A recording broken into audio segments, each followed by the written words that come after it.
मिरजेत 2 रेकॉर्डवरील गुन्हेगारांकडून 5 पिस्तूल, 12 जिवंत कारतूस जप्त, 3,32,000चा मुद्देमाल जप्त. स्थानिक गुन्हे अन्वेषण शाखा सांगली यांची कारवाई.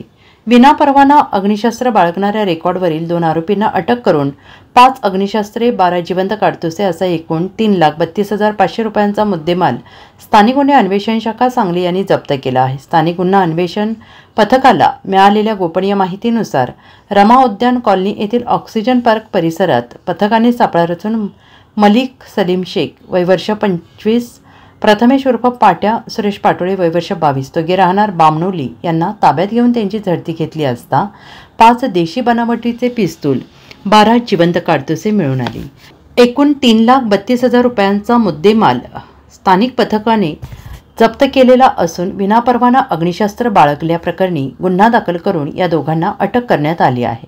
ही अग्निशस्त्रे राजेंद्र सिंग उर्फ गोलूसिंग बडनवानी सिंग टकराना, तालुका बलवाडी, जिल्हा बडवानी, राज्य मध्य प्रदेश याच्याकडून घेतल्याचं त्यांनी कबूल केले. मध्य प्रदेशमध्ये स्थानिक गुन्हे निरीक्षण पथक गेले असता तो आरोपी फरार झाला आहे आणि ही कारवाई स्थानिक गुन्हे अन्वेषण शाखा सांगली, पोलीस निरीक्षक सतीश शिंदे, सहाय्यक पोलीस निरीक्षक नितीन सावंत, सहाय्यक पोलीस निरीक्षक दत्तात्रय पुजारी, पोलीस उपनिरीक्षक कुमार पाटील यांच्यासह पथकाने कारवाई केली आहे.